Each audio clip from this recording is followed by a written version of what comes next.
आप देख रहे हैं आजाद बोल इंडिया का हेडलाइंस शो। आज है 27 जनवरी 2026। मैं हूं आदिल खान आजाद। दुनिया के सबसे बड़े अखबारों और पोर्टल से चुनी गई कुछ बड़ी खबरों को आपके सामने रखेंगे, जिन्होंने आज सुर्खियां बटोरी। इस शो में आज आप देखेंगे अमेरिका ईरान का टकराव हुआ तेज, मिडनाइट हैमर जैसे हमले का मिला इशारा।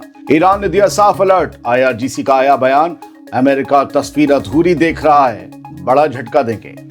ईरान ने वोस्तोक 1 रडार किया तैनात, आसमान पहले से ज्यादा हुआ लॉक। मिडिल ईस्ट में अमेरिकी जासूसी जहाज एक्टिव, क्या ईरान की बड़ी हस्तियों पर रखी जा रही पल पल नजर। नेतन्याहू की निकली हवा, मारा यू टर्न, अमेरिका से फिर मांगी बैसाखियां। क्या हमास को हथियार छोड़ने के बदले मिल सकती है एमनेस्टी? क्या है अमेरिका का नया दांव? गजा के लिए पहुंची सऊदी अरब की मदद, 80वां जहाज मिस्र में उतरा। और नॉर्थ कोरिया ने दागी 2 बैलिस्टिक मिसाइलें, बढ़ गई टेंशन। उधर अमेरिका में बर्फीले तूफान का कहर, 23 मौतें, करोड़ों बेहाल। इन हेडलाइंस के बाद दोस्तों अब सवाल सीधा है, क्या अमेरिका ईरान पर हमला करने वाला है? पिछले कुछ घंटों में जो इंटेल मूवमेंट सामने आए हैं वो बिल्कुल उसी पैटर्न की याद दिला रहे हैं जो जून 2025 के मिडनाइट हैमर जैसे ऑपरेशन से पहले देखे गए थे। ईरान पर हमले के बादल गहरा गए, लेकिन ईरान भी तैयार है। दोस्तों, ईरान की तरफ से अब साफ सिग्नल आ रहा है कि हालात को हल्के में लेने की कोई गुंजाइश नहीं है। ईरान की IRGC ने ये कहा है कि वो अमेरिका और इसराइल की हर हरकत पर करीबी नज़र रखे हुए है, क्योंकि ईरान पर मुमकिना हमले की चर्चा तेज हो चुकी है। आसार वैसे कुछ दिख भी रहे हैं। इसे ईरान समझ रहा है, भले कोई और समझे ना समझे। अल जजीरा ने 27 जनवरी को IRGC के एक सीनियर ऑफिशियल के हवाले से कहा कि अमेरिका ये जो समझ रहा है कि ईरान के खिलाफ कोई ऑपरेशन तेज और ताकतवर होगा, ये ईरान की ताकत को कम समझने का नतीजा है। यानी अमेरिका जो तस्वीर देख रहा है वो पूरी नहीं है। पिछले हफ्ते IRGC के कमांडर जनरल मोहम्मद पाकपोर ने भी खुली वार्निंग दी थी कि उनकी फोर्स पहले से कहीं ज्यादा रेडी है और ट्रिगर पर उंगली रखी हुई है, घोड़े पर, यानी वो कभी भी दब सकता है, खासकर तब जब अमेरिकी वॉरशिप्स लगातार रीजन की तरफ बढ़ रहे हैं और अब्राहम लिंकन तो मिडिल ईस्ट में सेट भी हो चुका है। पाकपुर का कहना था कि अमेरिका और इसराइल को किसी भी तरह की मिसकैलकुलेशन से बचना चाहिए, क्योंकि अगर गलत अंदाजा लगाया गया तो जवाब हल्का नहीं होगा। दोस्तों, इसका मतलब यह है कि ईरान सिर्फ बयानबाजी नहीं कर रहा, बल्कि हर मूवमेंट को ट्रैक किया जा रहा है और जवाब के ऑप्शंस पहले से तैयार हैं। अब तस्वीर जो बन रही है वो ये है कि एक तरफ अमेरिका प्रेशर बढ़ा रहा है, दूसरी तरफ ईरान खुलकर कह रहा है कि अगर हमला हुआ तो कहानी वैसी नहीं होगी जैसे अमेरिका ने बैठकर व्हाइट हाउस में प्लान की है, नक्शा ही बदल जाएगा। यानी जो इसराइल बार बार कहता है नेतन्याहू मिडिल ईस्ट का शेप जो है वो बदल रहा है, ईरान कह रहा है नक्शा बदल जाएगा। यानी वेस्ट एशिया में ये टेंशन अब सिर्फ धमकियों तक लिमिटेड नहीं रही, महदूद नहीं रही, ये सीधा टकराव की तहलीज पर जाकर खड़ी दिखाई दे रही है। सवाल बस इतना है, पहली गलती या पहला हमला कौन करता है? बढ़ते आगे। दावा किया जा रहा है कि ईरान ने अपनी एयर डिफेंस को और मजबूत करने के लिए बेलारूस में बना वोस्तोक 1 रडार सिस्टम तैनात कर दिया है। कहा यह जा रहा है कि ये रडार 360 किलोमीटर दूर तक आसमानी टारगेट को पकड़ सकता है और 30 से 35 किलोमीटर की ऊंचाई पर उड़ती हर चीज पर नजर रख सकता है। इसका मतलब है कि बहुत स्ट्रांग पावरफुल रडार है ये। इससे दुश्मन के ऑब्जेक्ट्स जो प्रोजेक्टाइल्स हैं बच नहीं सकते, एयरक्राफ्ट्स भी नहीं। आसमान अब पहले से ज्यादा कवर में है, ये कहा जा रहा है, और किसी भी सरप्राइज मूव की गुंजाइश कम होती जा रही है। ये रडार किसी भी चीज को गिराते नहीं हैं, बस गिराने वाले एयर डिफेंस सिस्टम्स को ये सिग्नल भेजते हैं। आगे बढ़ते हैं। अमेरिका ने सेंटकॉम रीजन में अपनी निगरानी और जासूसी एक्टिविटी तेज कर दी है। जासूसी और निगरानी करने वाले एडवांस हवाई जहाज़ों को रीपोजिशन किया जा रहा है यहां से वहां। इससे साफ लगता है कि मिडिल ईस्ट पर नजर पहले से कहीं ज्यादा पैनी की जा रही है। जासूसी, टोही, निगरानी, ये सब क्यों लगाए जाते हैं? अमेरिकी एयरफोर्स का RC-135W रिबेट जॉइंट, जो सिग्नल्स पकड़ने और इलेक्ट्रॉनिक निगरानी के लिए जाना चाहता है, कई महीनों बाद पहली बार मिडिल ईस्ट की तरफ बढ़ रहा है। ये वही एयरक्राफ्ट है जिसे जून 2025 में ईरान पर अमेरिकी स्ट्राइक से पहले लंबे वक्त तक इस्तेमाल किया गया था। कम्युनिकेशन जैम करना, सिग्नल जैम करना, यही सब। ये प्लेन कम्युनिकेशन रडार के सिग्नल्स और इलेक्ट्रॉनिक एक्टिविटी को इंटरसेप्ट करता है और रियल टाइम डेटा सीधे कमांडर्स तक पहुंचाता है, अपने कमांडर्स तक। यानी एक तरह से ये ईरान को मिलने वाले सिग्नल और कॉल्स और मैसेजेस, ये तमाम जो भी इनपुट है उस सबको जैम कर सकता है। इसके साथ ही एक RC-135V भी, जो रिवेट जॉइंट कहलाता है, वो जहाज भी अमेरिका के अंदर से उड़ान भरकर मिडिल ईस्ट में अमेरिकी आर्मी की सेंट्रल कमांड की तरफ रवाना हो चुका है, खबरें ये कह रही हैं। दोस्तों, ये सब नॉर्मल ड्रिल नहीं लगती। ये किसी जंग की वो साइलेंट स्टेज होती है जहां पहले आंखें और कान एक्टिव किए जाते हैं और फिर अगला स्टेप लिया जाता है।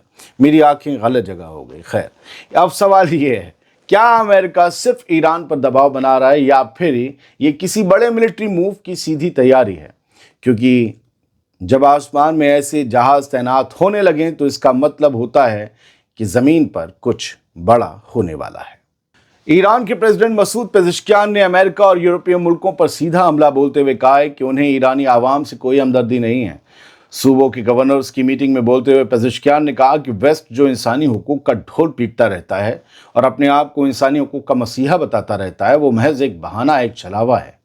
पेज़ेश्कियान के मुताबिक असल मकसद ईरान का तेल है, गैस है, कुदरती दौलत है और नेशनल रिसोर्सेज पर हाथ डालना है। उन्होंने साफ कहा कि वेस्ट की नज़र ईरानी आवाम की भलाई पर नहीं बल्कि अपने फ़ायदे और लूट पर टिकी हुई है। जी, अब सवाल यह है कि इंसानी हुकूक की बात करने वाले खुद कितने बेनकाब हो चुके हैं। दोस्तों, अब कुछ अलग खबरें। बेंजामिन नेतन्याहू की हालत अब इतनी पतली हो चुकी है कि एक हफ्ते पुरानी बात से ही यू टर्न मारना पड़ गया उसको। अभी कल ही तो बोल रहा था पिछले हफ्ते कि इस्राइल अब अपने पैरों पर खड़ा होगा, अकेले चलेगा, किसी पर डिपेंड नहीं रहेगा, अपने हथियार खुद बनाएंगे, और आज सीन बिल्कुल उल्टा हो गया। अब उसे फिर बिग डैडी यानी अमेरिका की बैसाखियां चाहिए, कह रहा लंबे वक्त तक चाहिए। खबरों के मुताबिक इस्राइल अब अमेरिका के साथ 10 साल की एक नई सिक्योरिटी डील करना चाहता है। ये वही इस्राइल है जिसने हाल ही में ढिंडोरा पीटा था कि वो अमेरिका पर मिलिट्री तौर पर अपनी डिपेंडेंसी कम करेगा, यानी मोहताजी कम करेगा अमेरिका के साथ जो उसकी बनी हुई है, और खुद कफील यानी कि आत्मनिर्भर बनेगा, खुद कफील। याद दिला दें दोस्तों, इस वक्त इस्राइल को हर साल करीब $3.8 बिलियन की अमेरिकी मिलिट्री मदद मिलती है और ये डील 2028 में ख़त्म हो रही है। नेतन्याहू पहले कह चुका था कि अब कैश हैंडआउट नहीं बल्कि जॉइंट मिलिट्री और डिफेंस प्रोजेक्ट्स होंगे, मतलब पैसा भी अमेरिका डाले और सिस्टम भी वही चलाए। दिलचस्प बात यह है कि अमेरिका में भी इसराइल को दी जा रही इस मदद पर सवाल तेज हो चुके हैं, खासकर गजा में चल रही तबाही के बाद। वहां डेमोक्रेट हों या रिपब्लिकन, दोनों तरफ से आवाजें उठ रही हैं कि आखिर कब तक इसराइल को खुली छूट मिलती रहेगी, कब तक पालोगे लल्ला को। तो दोस्तों, तस्वीर बिल्कुल साफ है। नेतन्याहू की जुबान कुछ और थी, जमीन पर हालात कुछ और निकले। अकेले दौड़ने की बात करने वाला इसराइल अब फिर से वॉशिंगटन के दरवाजे पर खड़ा है, नॉक नॉक नॉक नॉक, खोलो खोलो, हम आ गए हैं। सवाल यह है कि अमेरिका इस बार किस कीमत पर हाँ बोलेगा। दोस्तों, अमेरिका अब खुलकर यह सिग्नल दे रहा है कि गजा में हमास से हथियार डलवाने के बदले कोई ना कोई एमनेस्टी डील टेबल पर रखी जा सकती है। एक अमेरिकी ऑफिशियल ने यह दावा किया है कि अमेरिका का मानना है हमास अगर हथियार डालता है तो उसके साथ किसी तरह की राहत या माफ़ी जुड़ी होगी। एमनेस्टी का मतलब यही है कि कुछ सहूलत हमास को दी जाएगी। ये बयान उस वक्त सामने आया है जब इसराइल को गजा में बचे आखिरी होस्टेज की खुर्द-बुर्द बॉडी या जो भी उसके रेमिनेंट्स है वो मिल गए। अमेरिका और इसराइल दोनों मिलकर हमास पर अब दबाव बना रहे हैं कि वो अब हथियार छोड़ दें ताकि गजा के रीडेवलपमेंट प्लान को आगे बढ़ाया जा सके। अमेरिकी ऑफिशियल का कहना है कि वॉशिंगटन का वो भरोसा है कि हमास के अंदर से ही डिसआर्म होने की यानी निहत्ता होने की बातें निकल रही हैं। उनका मानना है, उनके मुताबिक हम हमास के लोगों को खुद ये कहते सुन रहे हैं कि वो हथियार छोड़ सकते हैं, लेकिन साथ ही धमकी भी साफ है, अगर हमास ने हथियार नहीं छोड़े तो उसे डील तोड़ने वाला माना जाएगा, यानी या तो डिसआर्म करो या फिर पूरा प्लान क्रैश। असल सवाल यह है कि क्या ये वाकई अमन का रास्ता है या फिर हमास से हथियार छीनकर गजा को पूरी तरह कंट्रोल में लेने का ब्लूप्रिंट है? और अगर एमनेस्टी यानी कोई रियायत होगी भी तो उसकी शर्तें कौन तय करेगा, गजा वाले या अमेरिका और इसराइल की जोड़ी? दोस्तों, इतना तो तय है कि डिसआर्म के नाम पर गजा की सियासत, रेजिस्टेंस और मुस्तकबिल तीनों को एक ही डील में पैक करने की कोशिश चल रही है। अब देखना यह है कि हमास झुकता है या ये प्लान भी जमीन पर आते ही बिखर जाता है। दोस्तों, गजा के लिए सऊदी अरब की मदद का सिलसिला लगातार जारी है। सऊदी राहत मिशन का 80वां एयरप्लेन मिस्र के एल एरिश इंटरनेशनल एयरपोर्ट पर लैंड कर चुका है। 80th प्लेन, ये airplane king Salman humanitarian add and relief centre यानी KS रिलीफ की तरफ से भेजा गया है और इस पूरे ऑपरेशन में सऊदी डिफेंस मिनिस्ट्री और काहिरा में मौजूद सऊदी एम्बेसी की कोऑर्डिनेशन सामने आई है। ये खबर भी 27 जनवरी को सामने आई है। इस फ्लाइट में खाने पीने के फूड बास्केट्स और रहने के लिए शेल्टर किट्स लाए गए हैं, जिन्हें आगे गजा के अंदर जंग से मुतासिर फ़लस्तीनी लोगों तक पहुंचाने की तैयारी है। गजा में हालात जिस तरह से बद से बदतर होते जा रहे हैं, वहां ये राहत के सामान लोगों के लिए सांस लेने जैसी चीज़ है। ये राहत के सामान KS रिलीफ के जरिए सऊदी अरब पहले भी कई बार गजा के लिए सपोर्ट भेज चुका है और ये 80वीं फ्लाइट उसी सिलसिले की एक और कड़ी है।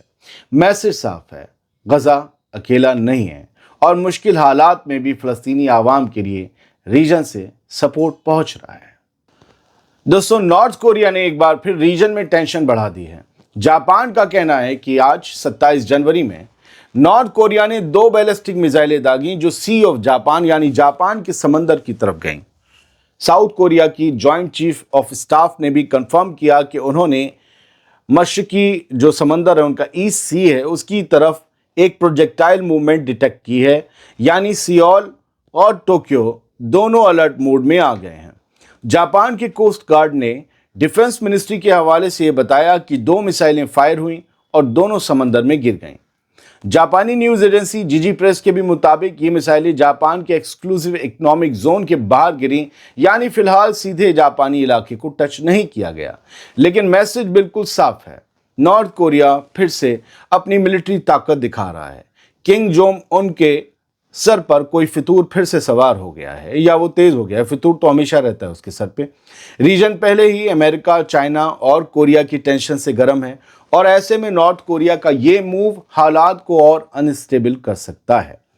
अब सवाल यह है कि क्या ये सिर्फ रूटीन टेस्ट है या फिर किसी बड़े सिग्नल की शुरुआत है, क्योंकि नॉर्थ कोरिया जब भी मिसाइल चलाता है मामला सिर्फ मिसाइल तक महदूद नहीं रहता, उससे आगे निकल जाता है।